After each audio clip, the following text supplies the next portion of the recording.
Hi, and welcome to the And One Podcast. I am your host, Alex West, and today I'm joined by Josh Cornelissen, a writer for the Lottery Mafia, for HoopsHype, and for the 94 Feet Report. We're talking about our December All-Stars. We're going to do the East and the West. Make sure and subscribe to the show on YouTube, on SoundCloud, on iTunes, wherever it is you get your podcast. Make sure to follow me on Twitter at AlexWestNBA. Follow the show at And1 Analytics. And enjoy the show. Brent, take us away.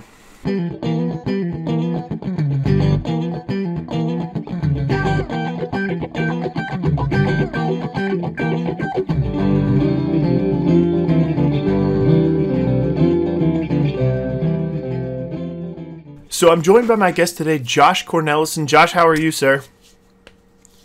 I'm doing great. How are you doing? Oh, awesome, man. I'm glad to have you on the show. This is your first time on the And One Podcast, so welcome. Tell us a little bit about yourself, who you are, who you've written for, what you do. Yeah, thanks. So my name's Josh. I've been writing pretty much my whole life, ever since I learned how to spell my own name, but I've been writing basketball pretty steadily for the last 4 years or so. Got my start with the Lottery Mafia, which is a website that kind of covers the more downtrodden teams. Everybody's talking about the Warriors and the Cavs, but who's talking about the Nets, right? So the Lottery Mafia covers those teams. That's they gave me my start, so very thankful for that. I still write for them weekly. And then kind of my other big gig was writing for HoopsHype. I still do that, covering the Milwaukee Bucks. But I'm excited to join the team. 94 Feet Report just did that about a week ago, so I'm working on my first piece now and just excited to join the team and just kind of write in general about the NBA, about some of the big stories and kind of what's going on. Well, fantastic, Josh. Thanks for introducing yourself. Today we're going to do something a little bit different, taking a step back from the what's going on, what's happening, breaking news stories. We're going to talk about our all-star teams.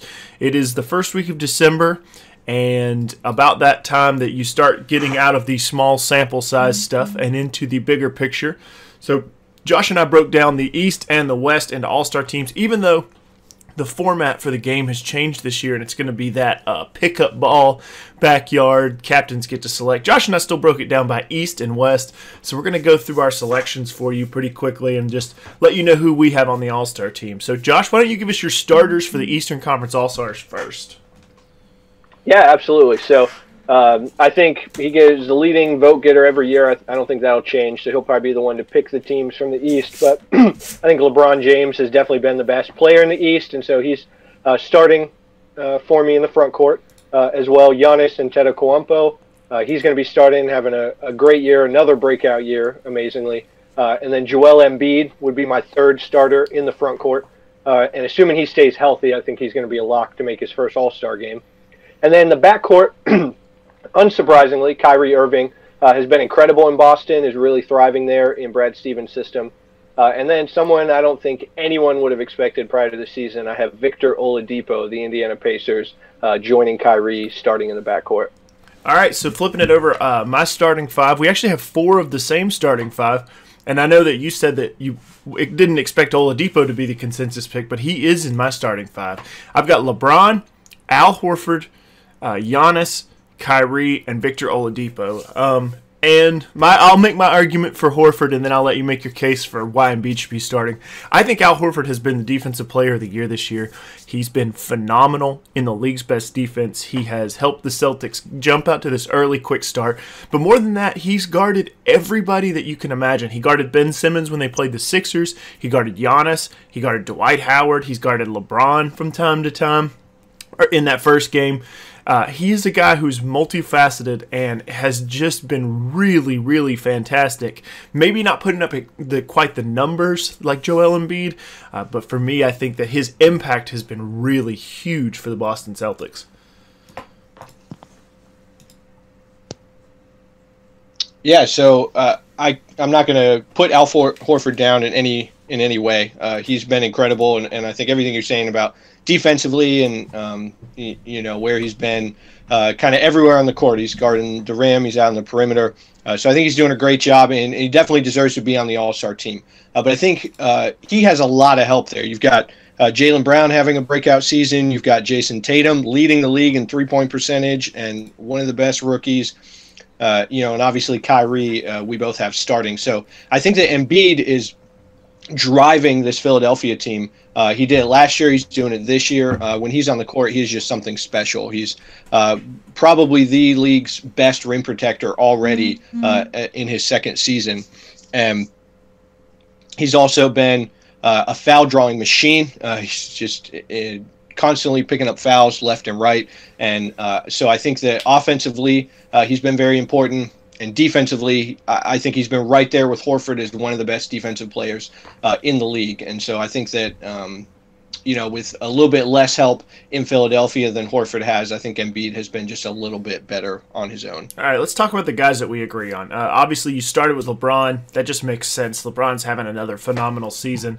He's doing his usual where he puts up just an insane stat line and carries a team that is seemingly a little bit undermanned this year. Now, they're starting to play a little bit better, but LeBron's averaging 28, 7.9 and 8.5, and that's a pretty phenomenal number for a guy in his 15th season. The one thing that does worry me about LeBron is he's playing 37 minutes a game.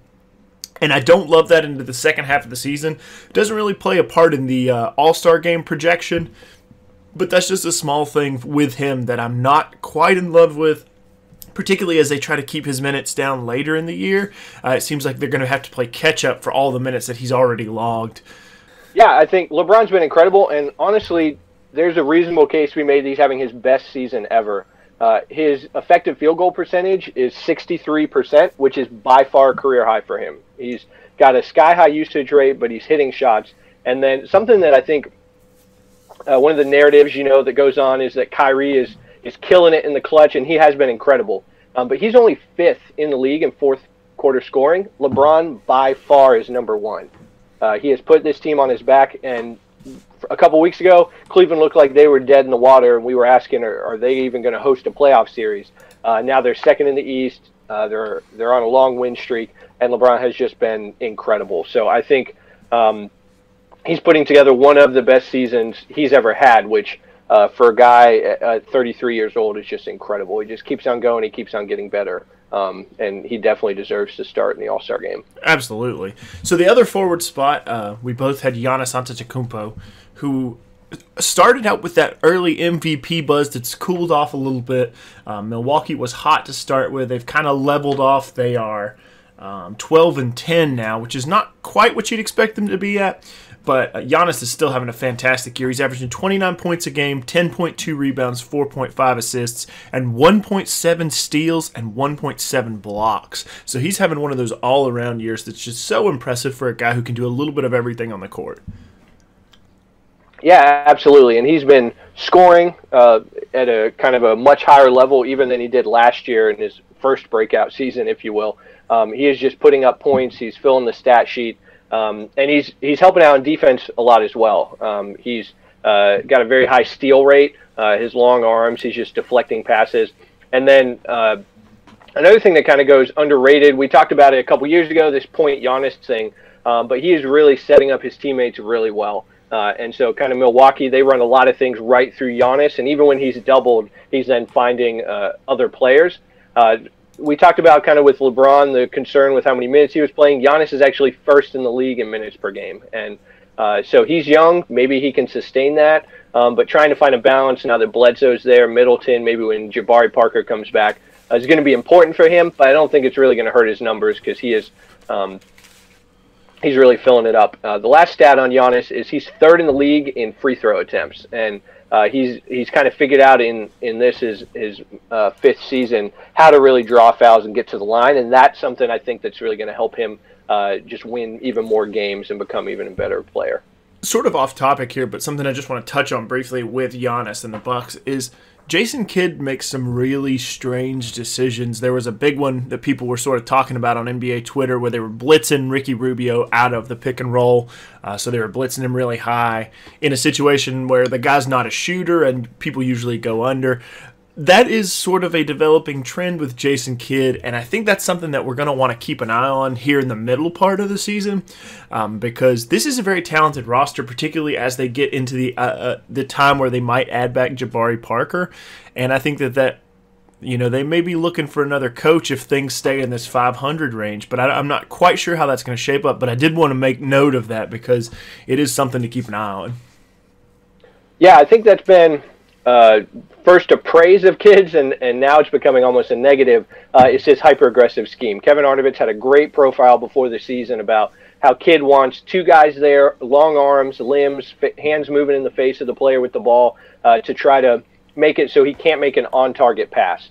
And the problem is that having just one scheme like that doesn't adapt to your personnel. And Milwaukee has built an entire team of players that have great defensive instincts and really they can win one-on-one. They almost don't need to double and aggressively trap the way that they do on the pick and rolls. And if they drop their bigs back, there's reason to think that the Milwaukee defenders on ball can stand up, and then they're not giving up these open shots on the back end.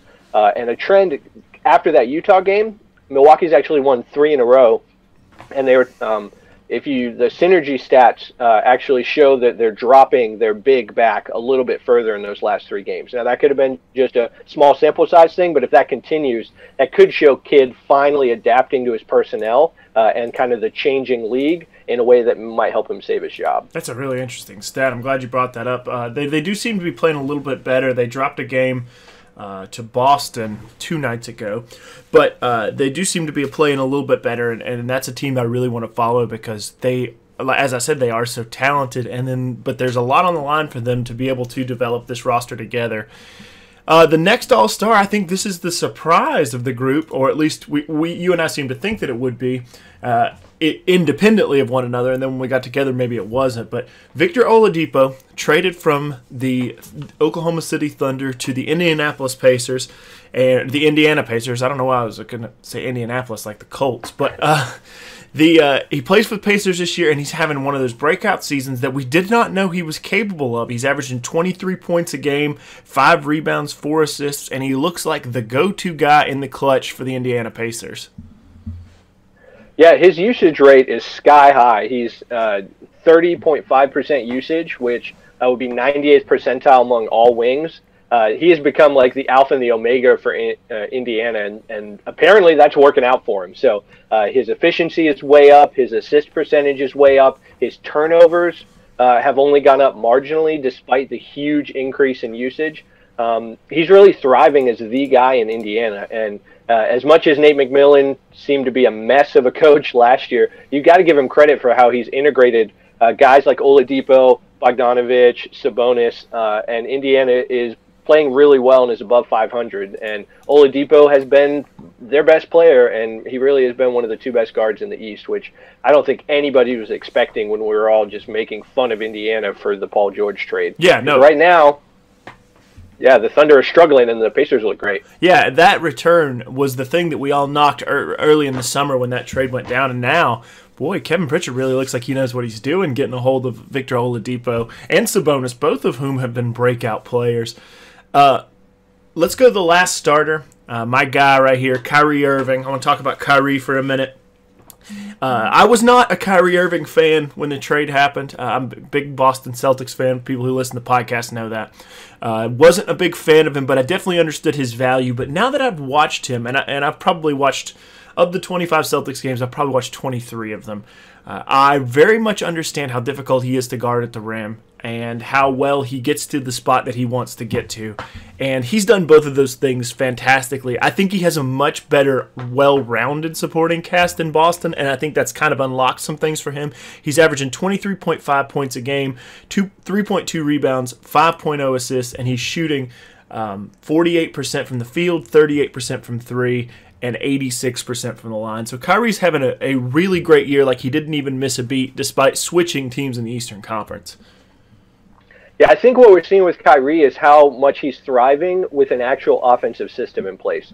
In Cleveland, they do iso ball with screens off the ball, and then they may run a pick on ball to get a switch, and then iso when they have a mismatch. There's not really plays being run. In Boston, he's coming off screens. Horford's getting the ball at the elbow. Kyrie's taking a pick from Smart on the other side. Baines, is setting a pick for a guy over here. Like, there's actual stuff happening, and it's freeing up Kyrie to thrive. And the advanced metrics are just screaming that this is the best year of his career. He has career high in PER, in true shooting percentage. His turnover percentage is the lowest it's ever been. he's incredible. He's having a great season, and those clutch stats. I know I was kind of saying that LeBron had the most quarter points, but Kyrie's like never turning the ball over in the fourth. He's finding teammates when he's not shooting, and when he shoots, the ball's going in. And he's just really playing well for a Boston team that has recovered, I think, better than anyone thought with Gordon Hayward going down in the first couple minutes. All right, let's get to the Eastern Conference benches. I think that covers the starters pretty well. The first guy let's talk about on the bench is Andre Drummond. Drummond has to be at least in the conversation for most improved player. His free throw percentage has nearly doubled. He was shooting 64% the other night. They played one game since then, so I'm not quite sure what his free throw percentage is. But he's a guy who has 14 points and 15 rebounds with some regularity. In fact, his line right now is 14.1 points, 15.0 rebounds, and then 3.9 assists, which is a big boost, almost double from what he's been doing earlier in his career. How do you feel about Andre Drummond and what he's done with this Detroit Pistons team? I think Andre Drummond is a completely different player than he's been the last couple years. The last couple years, he decided he was the guy, and everyone was telling him he was the guy, and he wanted post touches. He wanted, to be Hakeem down underneath the basket, get the ball, work around, shoot it, and that didn't work for him. And it didn't work for Detroit. They barely made the playoffs 2 years ago, and they didn't make it last year. But they are playing much better this year, and I think Andre Drummond is a huge reason why.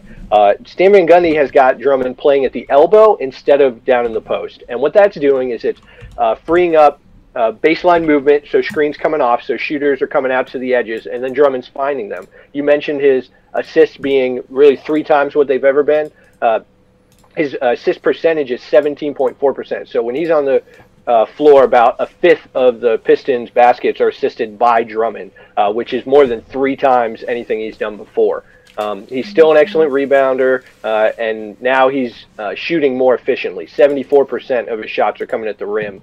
And so instead of trying to do these hooks kind of in the short mid-range, he's getting the ball at the elbow, he's finding passers, or he's getting to the hoop. And all those things are true when the plays are happening, but the most shocking difference is at the line, where by far, his previous best free throw percentage was 41%, and he's shooting 64%. And that kind of an improvement is shocking. And I think Andre Drummond has to be the favorite for most improved. This jump has been incredible. It's kind of what we were hoping for the last couple years. And it's really helping Detroit win games. Yeah, that's one of the impressive things, and I think the development of Tobias Harris has really come into his own as that number one scorer. There's just been a lot that's gone on in Detroit this offseason. The addition of Avery Bradley has gone a long way. They are a much improved team. Now, they've fallen off a little bit. They were in second place for a while. They've fallen off a little bit. They've lost 3 in a row. But this is still a good team, and it's a team that has some difficult guards, Andre Drummond being chief among those. A lot of teams don't have a big bruising center or a guy who can handle a big bruising center, and Drummond really showed out against the Celtics. He did not have a great game the one time they played Cleveland this year, but those are the 2 matchups that I'll be interested to see how they turn out as the season goes on, particularly the other 3 games that they have with Cleveland this year, because he is a guy, as I said, who's difficult to guard, and he is one of the matchups. He and Embiid are the matchups that can make things really difficult for both Cleveland and for Boston in the playoffs. Yeah, and I just want to jump in. I think Tobias Harris becoming the number 1 scorer has been huge for Drummond. He's not a number 1 offensive option, but he can settle into kind of that second or third guy. I think he can really thrive, and I think that's helped him kind of realize the best parts of his game. Yeah, I totally agree with that. And now that the heavy focus is not on him having to put the ball in the basket to win games, that development around him. So another all-star that we have similarly is Kemba Walker from the Charlotte Hornets. Now the Hornets are 9-13. They're not where most of us, I guess, thought they would be. I think people thought this was probably a playoff team, and right now they're sitting in 11th place in the Eastern Conference. But Kemba has been his usual self. He's been impressive, 22.7 points a game, 3.7 rebounds, and 6.3 assists. What do you think about Kemba this year? Yeah, I think Kemba has really had to carry the Charlotte team, which has been true in years past, but it's incredibly true this year. He's has a sky-high usage. No one else on the team is averaging more than 15 points a game. And really that's Jeremy Lamb, who has kind of been doing that with bench units. So Kemba has had to just drive. He's been the only offensive creator for this team, and that's hurt them, but I think that he has been excellent in that role. Because what happens when you give the ball to Kemba Walker is that he's never going to turn the ball over, and he's never going to, take a bad shot, if you will, because he can hit a shot from anywhere on the court. And he's one of the league's best guards at shooting from the mid-range, right there with like Chris Paul and C.J. McCollum. And then on defense, while he's not tall enough to be kind of an impact defender, he never fouls either. And so that allows him to kind of work well within the scheme. So he's not killing them on defense. He's carrying them on offense. And I think that he deserves to be rewarded for that. Yeah, that's always been the knock on Kemba, is he's not a great defensive player. And when you look at his numbers, his steal percentage is pretty low. He doesn't have block percentage to speak of. His defense plus minus is not great. He is a very much an average defender for a guard, which doesn't hurt you, but also I guess it doesn't help you. And that's the knock that continues to follow Kemba around.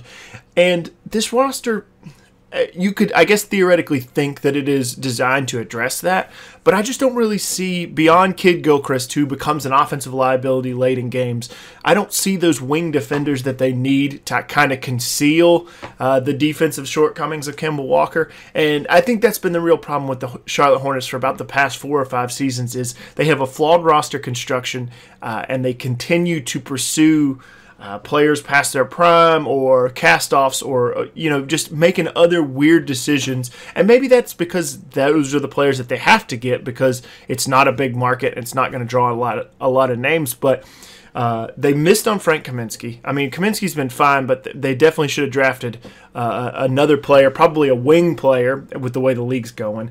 And Cody Zeller hasn't been what they thought he would be. And so you look at this team, and you see this constant reinforcement of bad decisions being made at the top with Michael Jordan and Rich Cho. And I think that's really what holds them back in the long run.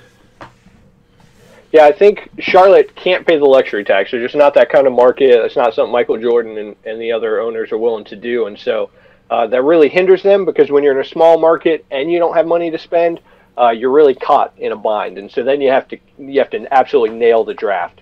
And Michael Kidd-Gilchrist has not been the impact player that he was hoped to be when they picked him 2nd overall.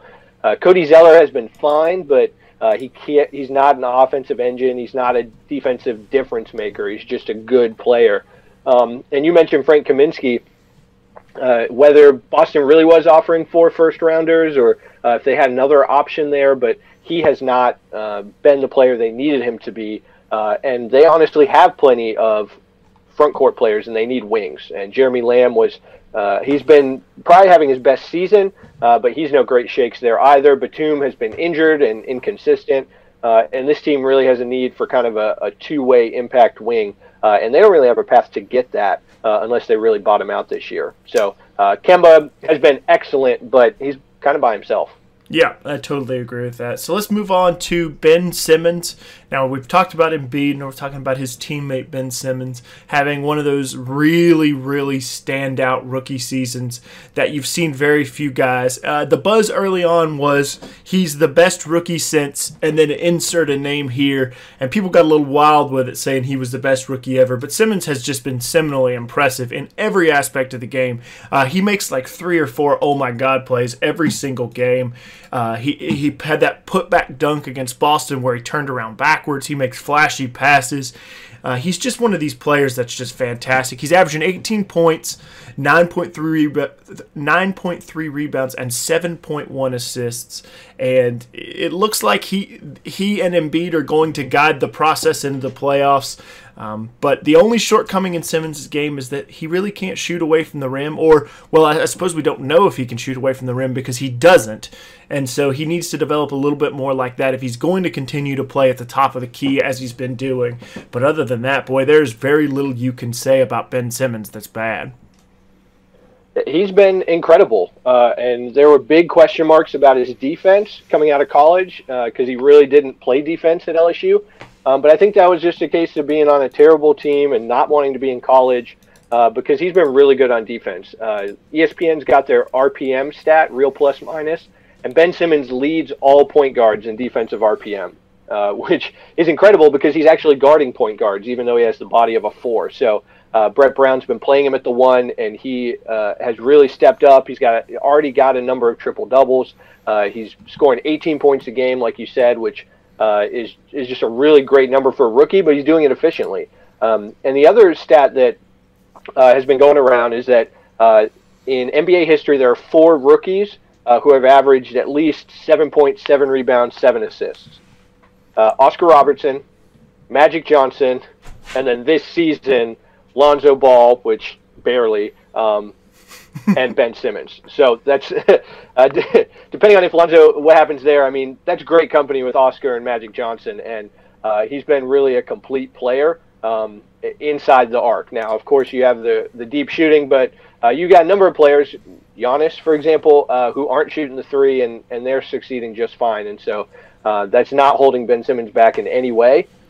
And so if he's able to kind of he's got time. He's only a rookie over the next couple years. If he can kind of improve it to where he could hit an open 3 if he needs to and, not be terrible from the free throw line, I think the 76ers can really expect a solid player for a long time. Yeah, my only concern about the lack of a three-point shot is that it sort of warps roster construction. And you see it this year. They went and got J.J. Redick, which is a fine complementary shooting guard for Simmons. But you put yourself in a position where all 4 other players need to be able to shoot well. And Embiid's not a tremendous shooter. He's shooting like 25% from 3 this year. So I don't like having 2 guys that can shoot. I mean, that's the old basketball adage. You can't play 2 guys that can't shoot. So it sort of worries me having one player that doesn't shoot, particularly as defenses get a little bit more tight as you get into the playoffs and teams that put in a little bit more effort every single night. So I will be really following that with some interest, because as the season wears on and as the playoffs start, if we see Ben Simmons continue to be as effective and efficient, then I suppose I'll agree with you in that maybe he doesn't need a three-point shot, but it has just warped how they have to build their roster and how Brett Brown has to make his lineups to keep shooting players around Simmons so that they can maintain that spacing for him to do all the amazing things that he does. Yeah, I think you're absolutely right that it demands a certain kind of roster construction, but he's the kind of talent that you do that with. And, sure. And the benefit is that with him handling the ball and being 6'10", which he might even be taller than that, but he's every bit 6'10" at least. If you back off him when he has the ball at the top, he can now see the entire court and make any pass possible. That's true. And so that means that to cut that off, you've got to step up to him anyway as if he could shoot. Now, it does mean that they need to keep running him at the point, but Brett Brown has put him there from day one. And so I think that Philadelphia is going to need shooters, whether it's Redick or whether they go after a guy like KCP or Avery Bradley or Danny Green, another high-quality, good defensive player who can shoot. Those are the kind of players they're going to have to get, because you're right, Simmons can't shoot. And even if he improves, he's never going to be a 38% shooter from outside. Right. Philadelphia is going to have to figure out what that looks like, but I think Simmons, if you can put those shooters around him, similar to what Cleveland does with LeBron, I think he can thrive, and he has so far this year. And so even though he's only a rookie, he every bit deserves an all-star nod. All right, the last one that we agree on, we have 2 that we don't agree on, but the last one that we do agree on is the New York Knicks' Kristaps Porzingis. Porzingis has been phenomenal this season. He's averaging 25.8 points and 6.8 rebounds. He's also averaging 1.1 assists, which is kind of a laughably small number. But he has carried the Knicks, and he's been a great rim protector. His rim protection shots are among the league elite. I know you were talking about that with Embiid, but Porzingis finds himself in that category as well. He's just been a phenomenal player, and they call him the unicorn for good reason. He's doing a lot of things that you don't usually find in the same package, which makes him a unique talent in the league. How do you feel about Kristaps Porzingis, despite the fact that the Knicks are, in that middling Eastern Conference hell of 11 and 12? Yeah, so the Knicks have, I think, been a little bit better than we expected, and a big part of that has been the additions from the Carmelo trade. I think that Enes Kanter is having a really good offensive year, and Doug McDermott's been fine. But really, Kristaps Porzingis has taken that leap forward that I think we watched Giannis take last year in his 3rd season, kind of figuring out the league and getting a comfort level. He's second in the league in usage. So the Knicks are just running everything through Porzingis. And he's really stepped up. He's top 5 in the league in scoring. He's really figured out kind of that, not quite right under the rim, but because he's so tall and long, he can be 10 feet away and almost be shooting a layup. And so he's really using his length to fire off his short jumper. And he's got a lot of moves. Seems like he's been watching Dirk, and he's really been creative in scoring. His shooting outside has dropped off a little bit, but he's really picked it up inside. And defensively, this is why I think Porzingis has a case to be made that he may be a better prospect at this point than Towns, which sounded crazy a couple of months ago. But defensively, he's really holding his own as well. He's tied for the league lead in blocks, and he is so long, and he's got great instincts that he's really deterring shots around the rim in a very unique way. And so I think that, we talk about this unicorn thing. His ability to hit jumpers outside and defend the rim at such a high level makes him a really special player. And the Knicks have not had a lot going right recently, but this is the one thing they really nailed. Okay, well, yeah, I totally agree with you. I think that Porzingis has been phenomenal this year. I think that nailing this pick is great, and they need to continue to nail a couple more to put the talent that he needs around him. But it's good to see that when he has the ball a little bit more, he can do quite a few things that are great for the team, and that his PER, his usage are all up with the departure of Carmelo Anthony. I think that's going to be one of the most interesting teams to keep an eye on the Eastern Conference in the next couple of years as you start to take that broad scope look at the Eastern Conference because of the development of Porzingis. He had a little bit of a soured relationship with the old management. They really need to bring him into the fold because he truly is a once-in-a-generation player. So putting players around him and convincing him to stay in New York has to be their number one priority for the next couple of seasons. Now let's get to the teams the players that we don't agree on, and I'll let you go first. You have your 2, and then I'll do my 2 pretty quickly. So go ahead. Yeah, so the last 2 spots, kind of the wild card spots, if you will, in the Eastern Conference, I gave to Kevin Love and Kyle Lowry. So quickly, Love has been really good as LeBron's second option. I think the move to have him start at center is killing opposing defenses because now that Love is spaced out and he's backed up by Channing Frye, there's nowhere for these traditional plotting centers to go. And so he's pulling guys out to the three-point line. He is nailing shots from outside. His usage rate and his points per game are the highest they've been since he's arrived in Cleveland. And an underrated part is his ability to draw fouls. So he's hitting shots from outside, yes, but when he goes inside, he's drawing fouls, and then he's hitting 90% of them, which is in the 98th percentile among all big men. And so he's really, every time he's shooting an efficient shot. And with LeBron and Wade creating offense, Love is able to catch and shoot or catch and drive off the closeout and really generate high-quality offense. Now, defensively, we all know he has limitations, but I think with Cleveland charged back up to second in the East, he's been kind of the engine for that. Okay. And then my other spot went. Did you have any thoughts on Love? No. Go ahead. I think you put the argument pretty succinctly for his All-Star candidacy. Yeah, and so the other spot, and this is kind of a little bit like Toronto's the number 3 team in the East, and feel like they deserve to have someone. And I feel like Lowry deserves it slightly over DeRozan. Now DeRozan is kind of filling up the points per game a little bit higher. He's shooting more, but Lowry has been incredibly efficient. He has a 63.1 true shooting percentage, which is the best in his career, and is in the 94th percentile among all guards. And the other thing is that he is crashing the boards in a way that he has never done before. He's averaging 5.6 rebounds per game, also by far a career high. And when he's on the court, he's getting 17.8% of available defensive rebounds, which is in the 97th percentile among all guards. And so he's really helping his team win in ways that he wasn't doing before. Coupled with his great three-point shooting, he's shooting 41% from outside on 7.4 attempts. He's just having a really, really excellent season. And so while his minutes are down a little bit and his usage is down a little bit, he has really become more efficient, and I think that's helping Toronto win games. DeRozan, there's a case for him. John Wall, Aaron Gordon, Bradley Beal, Tobias Harris, I think are all have a case to be made, but in the end, I think Kevin Love and Kyle Lowry should get those last two spots. All right, I'm going to flip over and give you the argument for DeMar DeRozan. DeRozan seems like a pretty transformed player. He's the next guard on my list.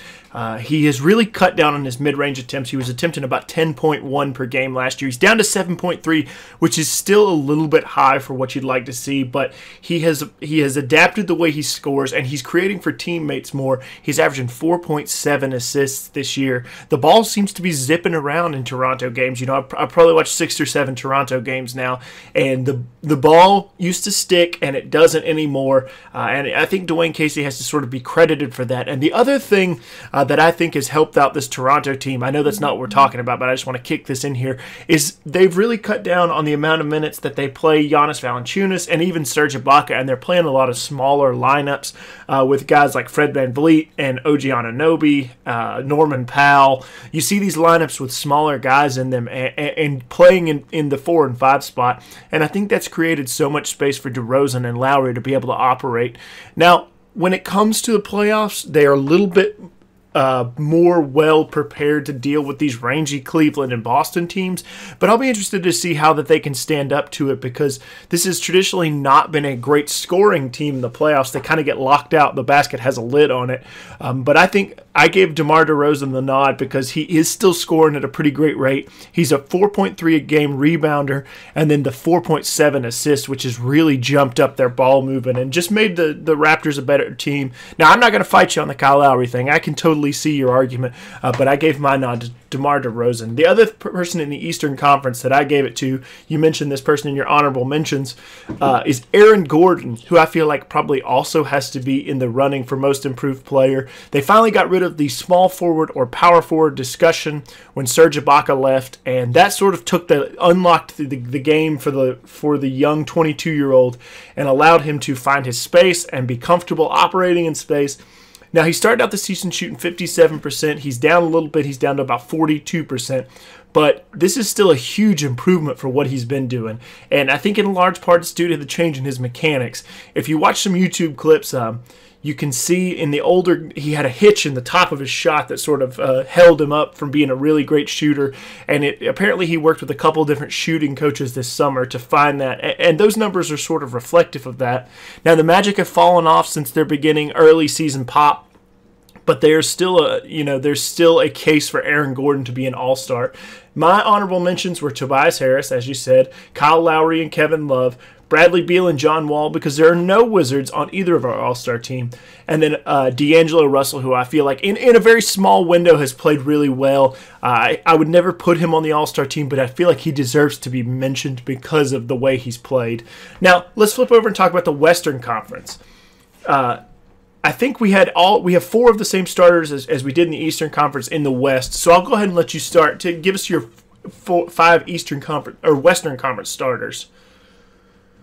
Yeah, so I have in the frontcourt, I've got LaMarcus Aldridge, Kevin Durant, and Anthony Davis, and in the backcourt, I've got James Harden and Stephen Curry. All right, and I have Curry, Harden, Durant, Aldridge, and Cousins, as opposed to Anthony Davis. So we flip-flopped Pelicans big man.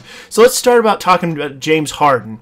Harden's having a phenomenal season. He picked up right where he left off last season during his candidacy for the MVP. Houston is 18-4. They look to be improving every game as they integrate Chris Paul. And James Harden's stat line is just unbelievably impressive. 31.7 points per game, 9.7 assists, and 5.1 rebounds. He's been the offensive creator for this team, and boy, they just seem to be off and running this year. Yeah, Houston is playing really well. I mean, they've been the best team in basketball so far. I mean, the Warriors are really good. The Celtics have the best defense, but Houston's been the best combination of offense and defense. They've been incredible, and James Harden has taken another step forward in D'Antoni's offense, and he hasn't dropped off at all since Chris Paul came back either. I'm going to read you a list of stats that James Harden leads the league in. So he leads the league in three-point field goals made and attempted. He leads the league in free throws made and attempted. He leads the league in points scored. He's second in the league in assists, and he leads the league in offensive win shares overall, and offensive plus minus, box plus minus, real plus minus. He's just been the best player in the league so far and absolutely deserves to start the All-Star game. Yeah, and I think probably he would be, if we were playing the game of who would be the captain, I think that he would probably be with the captain of the Western squad or whatever they call them now, but he would be the second captain behind LeBron James, I think. Yeah, so it's going to depend on the votes. It's going to be whoever's the top vote getter. So Stephen Curry probably has an advantage there just because he's led the West in votes the last couple seasons, but Harden deserves it. And one interesting little stat, it's kind of a fun fact with Harden. He's rebounding 16% of opponents' missed free throws, which is in the top 5 in the entire league, including big men. And so I don't know what it is about when an opponent misses a free throw, but he's knifing in there and getting the rebounds. And so that just shows, I think, a little bit of how Harden's even putting in some more effort than he has in years past. And I don't know if that has something to do with some of the veterans they added, guys like P.J. Tucker and Mbah a Moute and Chris Paul, who all have really good defensive reputations. But I think Harden is putting in more work, even if he's still just not going to be a good defender. I think he's doing some of the little things in the effort categories, which is just building some of the complete package for him. I think that maybe it has something to do with not winning the MVP last year, and I think he's sort of trying to present a more rounded portfolio for the candidacy. He really cared about that MVP award, and I think not winning it sort of rubbed him the wrong way. And he wants to play well, and he wants to do all of these things, but I think in the back of his mind somewhere there's the idea that he wants to win the MVP this year. Yeah, he's finished second 2 out of the last 3 years, and that's got to sting. So absolutely, if you're not first, you're last, right? So he really wants to bring home the hardware, and he's definitely in line to do that so far this year. That's right. So let's talk about the Warriors duo. I mean, we know about them. We have them both in starters as Stephen Curry and Kevin Durant. Curry's having a Curry season. He's averaging 26 points a game, 6.6 assists, 5.1 rebounds. His shooting splits, he's shooting 47%, 38%, and then 93%. He's doing what he does. And, I mean, you don't really have to say too much about him at this point in his career. Now, he went down with a pretty nasty ankle injury the other night, and it looks like he's going to miss in the next 2 weeks, which will put him back right around Christmas, or he's going to be reevaluated in a couple of weeks. I really hope, for my own selfish interests, A, that he's okay because I like to see him play basketball, but B, that he's better by the time we get to Christmas so we can see the Cavs-Warriors matchup we all want on Christmas Day. Yeah, I think that's a huge opportunity for the Warriors if Curry can come back, because I don't know who on Cleveland's going to guard him. So he is having another phenomenal year. It's like every year he adds little things. He has been incredible in the paint, getting to the free throw line. So he's upped his free throw attempts significantly. So he's averaging 6.5 attempts per game, which is 2 more than he's ever had before. He's leading all point guards in 2-point field goal percentage as well. His ability to put touch on the ball around the rim, to hit those jumpers, he's killing it. And he also leads all point guards in free throw percent. He's 3rd in the league in free throw percentage. He's getting more fouls, and then when he gets to the line, he's hitting more of those shots, 93%. So it's another incredible offensive season for him. And overall, he's in the 97th percentile in points per shot attempt, which is just showing how efficient he is, even though he takes half of his shots from behind the arc. And so it's kind of funny. He's shooting 38% from deep, which would be his career low by a fairly large margin from long range. But we assume that will probably tick up a little bit, and he's just going to be even that more dangerous. So hopefully he gets back soon, because what he's doing for the Warriors is a lot of fun to watch. And then his teammate, equally efficient, Kevin Durant is averaging 24.6 points and 6.4 rebounds, 5.0 assists. And he's doing it on these shooting splits that are just as impressive as Curry's. He's shooting 52% from the floor. He's shooting 40% from 3. He's shooting 85% from the line. They have 2 guys that are hard to guard independently, much less when you put them together. And I feel like you don't have to say too much about the Warriors. We've become intimately familiar with them over the past 3 Junes. But you know what you're getting with this team. But Kevin Durant is still playing at that high level, and this is a very dangerous team still. I mean, I suppose that'll happen for at least the next 3 or 4 seasons.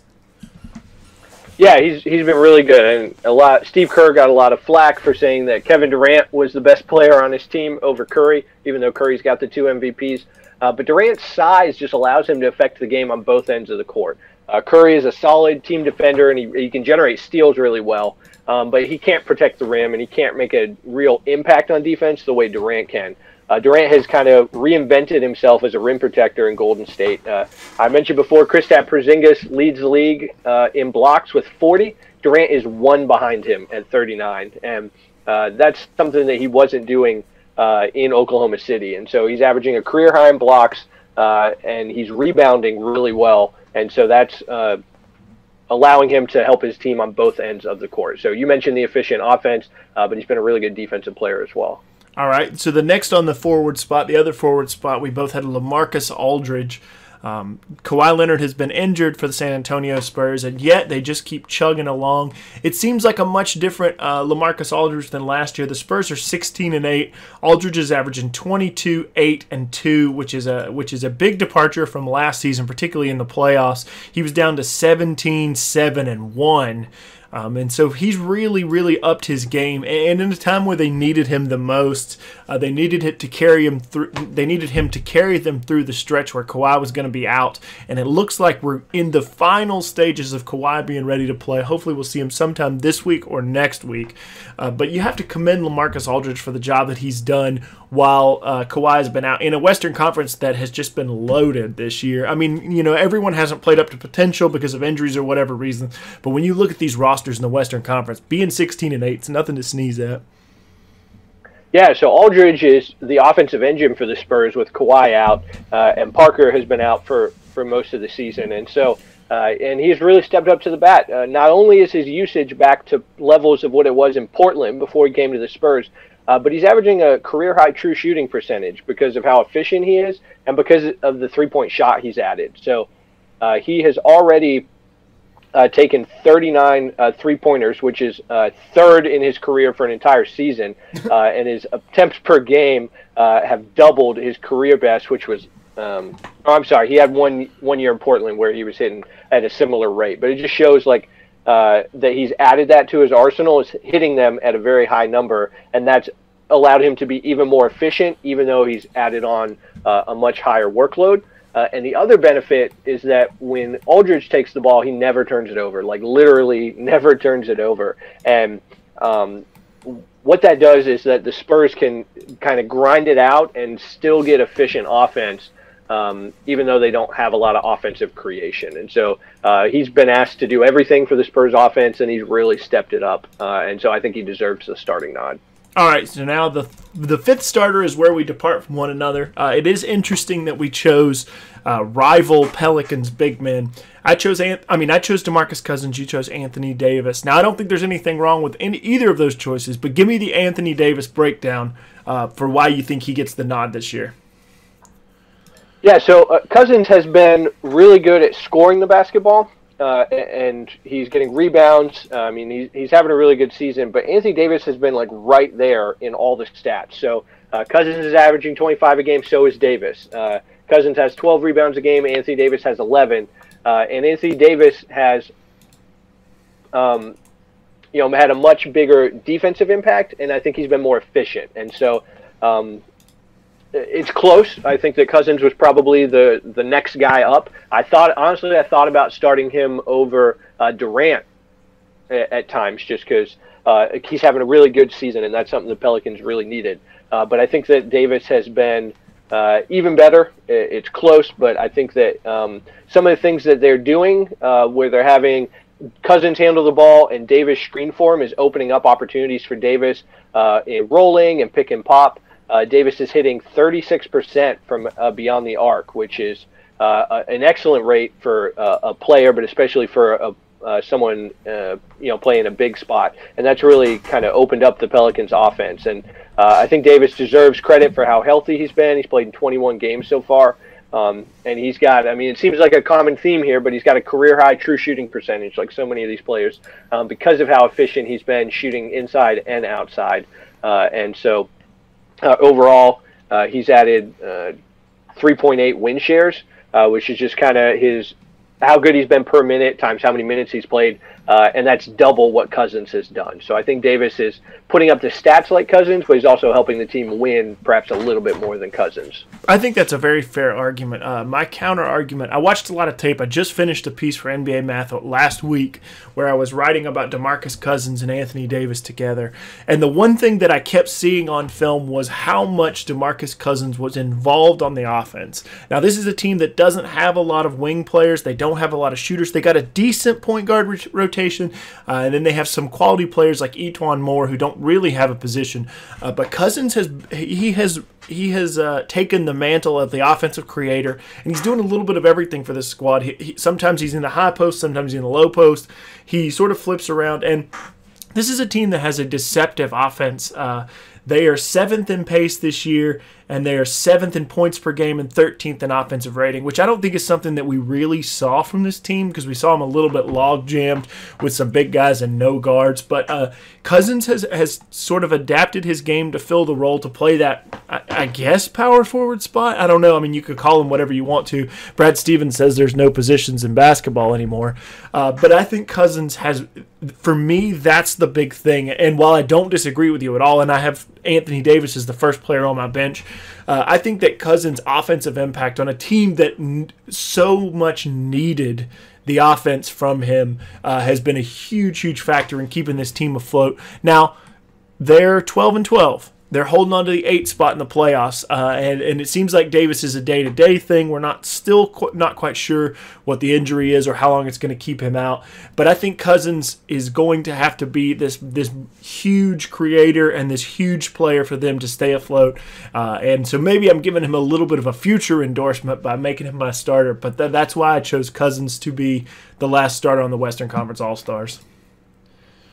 Yeah, I don't want to knock Cousins by talking up Anthony Davis because he has been really good in New Orleans. And I think Alvin Gentry, again, much maligned last year, the last couple years for how his offenses have struggled. But he is using Davis and Cousins in a lot of creative ways, running with each other. And Cousins has been acting like a guard at times with how he's handling the ball. And I think he's really thrived in that. And, he deserves a lot of credit for how he's kind of stepped up, mostly kept his cool, mostly kept things in line.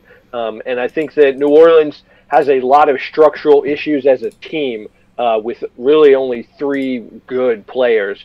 And so they've kind of kept things afloat despite that. And it'll be interesting to see as we get towards the trade deadline whether New Orleans decides to just hold tight or whether they decide to maybe flip Cousins to a team like the Bucks or like the Cavs who maybe want an upgrade at center. Yeah, that will be a really interesting thing to get on to because I think it is so dependent on Anthony Davis's health. And if they stay in this 8 spot, this 7 spot, if they start to run up the Western Conference, I think they'll hold on to him just because the return you're going to get's probably not equal to it. But if you're afraid he's going to depart, it's better than no return. So they're playing this very high-risk game with DeMarcus Cousins. Let's talk about another player, a player who was the MVP last year and one of our guard spots on both of our benches in Russell Westbrook. Now, he hasn't been as impressive as he was last season. He's certainly not Mr. Triple-Double, although he does post a triple-double now and again. He's not got the 42 of them like he did last year. There's been a little bit of a learning curve for this Oklahoma City Thunder team, adding Paul George and Carmelo Anthony, and I think Russell Westbrook has sort of had to adapt his game, or is in the process of adapting his game to integrate these guys. They're 11-12, they're in 9th place in the Western Conference, and Russell Westbrook is averaging 22.5 points, 9.3 rebounds, and 9.9 assists. So he's very close to that triple-double mark. But it certainly seems like his season is much, much worse than it was last year when he solely was the player that had the limelight in Oklahoma City.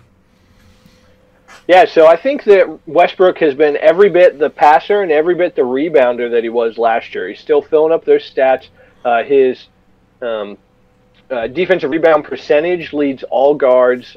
He's still really attacking the basket to get those rebounds. He's still finding teammates. His assist percentage is high. And his usage rate is still really high as well, 5th in the league. The problem is that he's been incredibly inefficient. His field goal percentage is down. His three-point percentage is down. His free throw percentage is at a career low. And it seems like he's just some sort of rhythm is off for Westbrook. Now, he's had some explosions here and there. When they crushed the Warriors a couple weeks ago, the night before Thanksgiving, I think it might have been. Yeah. Last night, he had a really good game in their comeback win over the Jazz. And so he's had those flashes, but overall, he's just really been struggling to produce efficient offense. He's just been missing shots and honestly taking bad shots. It's not that he's taking the same shots. He's been taking worse shots. He's been trying to force it. It'll be interesting to see if they can kind of find more of a comfort level, and then he can settle in and kind of get back towards where he has been the last few years. Because if he doesn't, there's a good chance that with a high usage rate and a poor shooting percentage, that he'll shoot them out of some more games late. And that's something this team can't afford since they've already dropped quite a few games in the early going. Yeah, I think that they're going to be one of those teams that you really gotta watch in the second half, because I say the second half like this is the real All-Star break, even though we just made up these teams. This is a team that has not quite found their footing. They're not well adjusted. They don't really know what to do when the game is on the line. And I think those are all questions that they're perfectly capable of ironing out, but it's going to be point of contention to see them do it. And I think that over the next couple of weeks, particularly before Christmas and the New Year, you might start to see them catch a little footing. Now, they have a little bit of an easier schedule coming up over the next couple of weeks where they play they play Brooklyn and Memphis and then Charlotte and Indiana. So they have a nice stretch where they can start to get some wins, pick up some wins, and become a much different team. And I think that might be something we start to see over the next couple of weeks. Now, the next player that we both have, we have two players different on the bench, but another player that we have is Minnesota, the Timberwolves, Karl Anthony Towns. Towns has been a fantastic player on the offensive end. He's left a lot to be desired on the defensive end. Minnesota's another team that's trying to integrate a new player in Jimmy Butler. But Towns has been this really offensive dynamo. He's averaging 19.8 points a game, 11.6 rebounds, 1.5 assists. He's shooting 52% from the floor, 37% from three on 3.5 attempts, and he's shooting 86% from the line.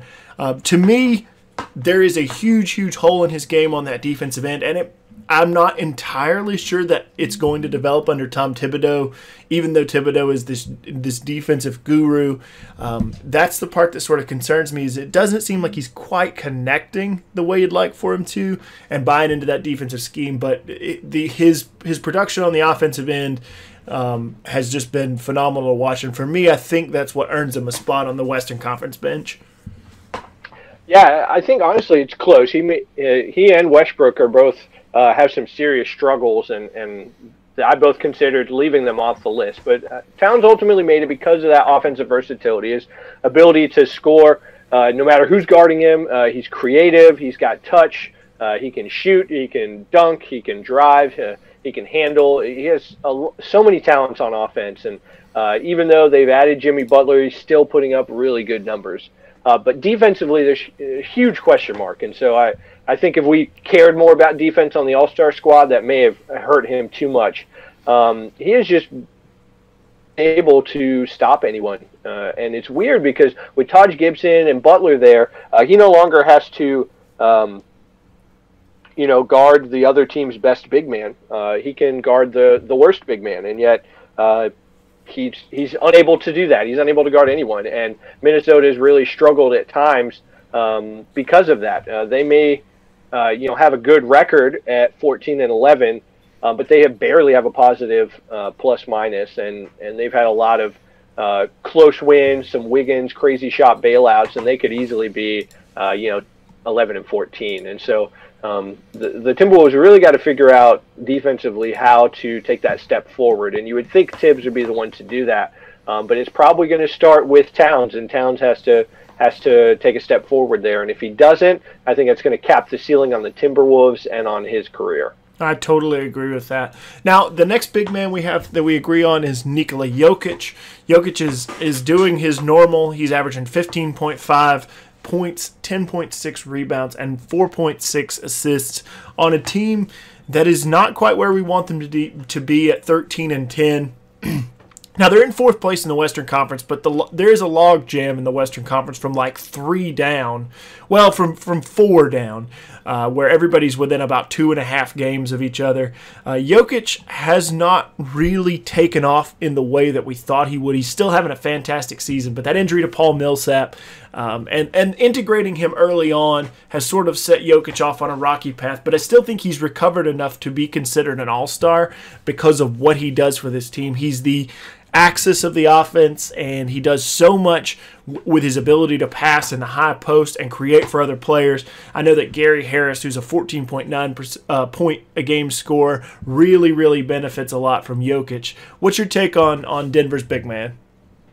Yeah, I think, you know how, I don't know if this has ever happened to you in some area, but let's say you decide maybe with the SAT, trying to think of a example in our lives when we're not professional basketball players. But okay. For example, I took the SAT once, and my math score was lower than I wanted. And so I decided I'm going to retake this, and I focused on the math, and kind of my other areas got rusty. So when I got right before I was going to take the SAT, I realized, oh man, like I haven't been studying my vocabulary at all.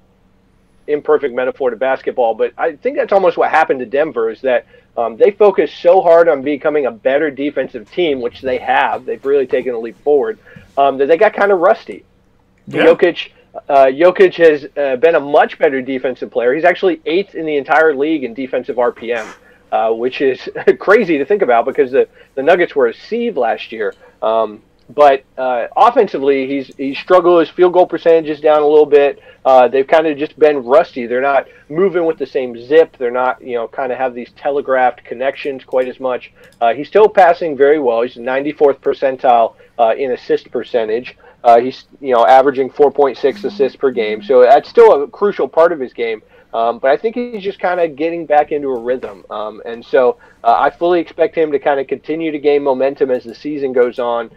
Remember, last year, the Nuggets really found their rhythm about mid-December. Now, that was when Jokic was put in the starting lineup, but it could also be that it just takes this team a little bit to get going. And they're already 4th in the West, so there's every possibility they could continue to kind of put distance on them from the bottom of that pack to make sure that they're going to be a playoff team. And so I think Jokic has been good, not great. But honestly, the West, that would describe everybody. Good but not great outside of Houston. And so I think that he really deserves a spot. And I expect that by the time the actual All-Star game rolls around, it'll be even more certain. Yeah, that definitely describes the next team. We're going to talk about the Portland Trailblazers and their star player, Damian Lillard. They find themselves in that same position. They're 13-11. They're in sixth place, but they're half a game behind Denver. And this is that middling Western Conference that, it's going to be a war for the rest of the year. But Lillard is averaging 25.7 points per game, 5.2 rebounds, and 6.3 assists. He is doing a little bit of everything for a Portland Trailblazers squad who is a much improved defensive team. Maybe because of Jusuf Nurkic, I'm not sure. It's very hard to say what the catalyst for this improvement is, but they're a team that's defending very well, and Damian Lillard has been a really important part to what they're doing. His shooting splits, he's a little bit down on everything right now, which is interesting, and maybe a regression to the mean will lift his scoring average even higher. He's shooting 42% from the floor and then 33% from three, which is a lot lower than the 37% he shot last year, and he's a career 36.7% shooter. But I think he's played really well, but he hasn't quite been the big-time shot maker that we have come to know in Dame Lillard. Yeah, I think there's probably just a little bit of noise in that, maybe just an early season, almost a mini slump. I mean, he's still efficient, he's still putting up the points, but I think what's going on with Lillard is that this is finally his opportunity to make the All-Star game. I think he may have made it as an injury replacement before, but I think now things are lining up where Portland is playing well at the same time that the All-Star voting is going to go on. And I think the timing there is going to benefit him because he deserves to be recognized more. He's been only a step below those best guards in the West for the last few years, and what's helping Portland and Lillard is the presence of Jusuf Nurkic. Now, he may be taking a few shots away from, the backcourt, but he's very efficient and he's playing well on both ends of the court. And I think that's helping the Trailblazers win games, even if Lillard's numbers are just down slightly. So, a little bit of a knock on his efficiency, but he's still playing with the same intensity. He's taking the same shots. There's every reason to expect those will kind of go in at the rates they have the last couple years, and he'll just continue to be the dynamic scorer that he has been. Yeah, I'm going to go ahead and hit my alternate while we're here. We have two different players that are different. Yours are Klay Thompson and Draymond Green, and my two are C.J. McCollum and Blake Griffin. So I'm going to hit C.J. McCollum while we're talking about the Trailblazers. McCollum has been really impressive to me this year. I think a lot of people thought that this was his year to make the jump, and he hasn't quite done the amazing leap that a lot of people thought he would do, because some people have been saying about the past season that McCollum is the better of the two players between he and Lillard. Now, I'm not sure that that's true, but I am sure that in the Portland Trailblazers games that I've watched, I've been very impressed with him. He's averaging 20.7 points a game. He's averaging 4.4 rebounds and 2.7 assists playing that shooting guard role, that off-ball role, whatever you want to call it. But he's had a pretty efficient season. He's shooting 45% from three on 5.7 attempts. He's shooting 44% from the floor, and he's getting to the line 3 times a game, give or take, and he's making about 86% of those looks. So he's got a very efficient game, and he's been a really, really dynamic player on the defensive end. He's averaging 1 steal a game, and he does a lot of things. Like he sort of affects plays in ways that are hard to quantify. He can force the ball out of players' hands. He can he can jump passing lanes. He tips a lot of passes, which is something that you sort of can't really take into account. So I think McCollum's been a really well-rounded player this year. I'm not entirely certain on what his defensive stats are, but he looks like a player who's going to have a great impact for them. And I really, really, really, and maybe it's wishful thinking. Maybe I just want the Trailblazers in the playoffs. I really want to see this team play in the playoffs. I think they're a really fun roster with Lillard and McCollum and Nurkic, and I would love to see them get a shot at the postseason and maybe win a first-round series. That would be really cool. My other player is Blake Griffin. Griffin is now out with injury. He was playing very well. They started off hot, and then they sort of fell off the table. But Griffin has been point blank, which is the experiment that we all wanted to see, where he handled the ball. And I think it's gone pretty well. He's averaging 23.6 points a game, 7.9 rebounds, and 5.1 assists. And his turnover rate, he's three a game, but with the amount that he's handling the ball, I feel like that's a pretty acceptable number.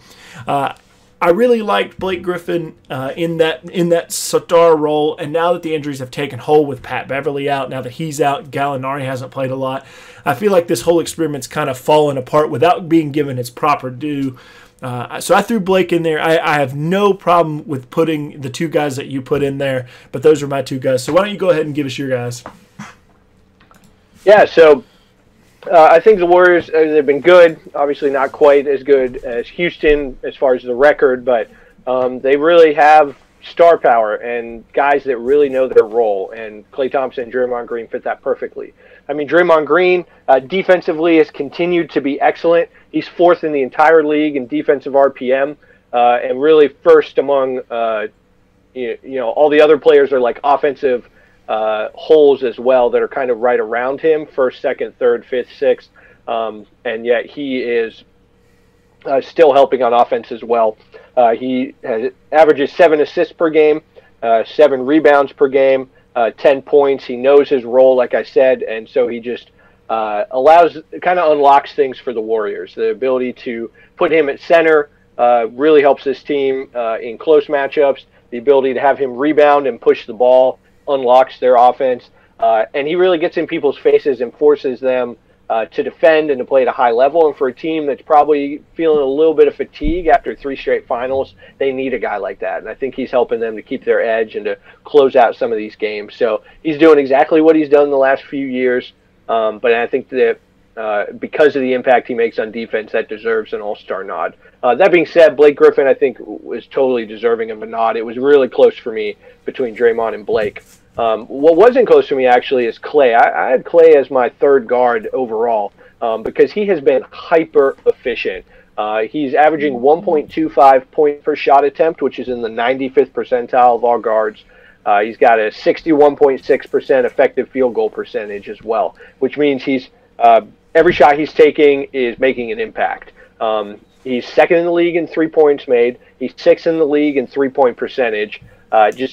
He's like a watch that just is keeping time. Except for him, keeping time is nailing outside shots. And defensively, he continues to be underrated by a lot of the metrics because he doesn't add a lot of blocks or steals. But what he does is he is a really good one-on-one defender, and then he's strong enough that when the Warriors switch, he can guard bigger players. And so, when they're playing, for example, they were playing the Lakers, and he would, start out and he's guarding Lonzo Ball or he's guarding Kentavious Caldwell-Pope. But if he switched on to Julius Randle, he held his own. And that really helps the Warriors execute their scheme.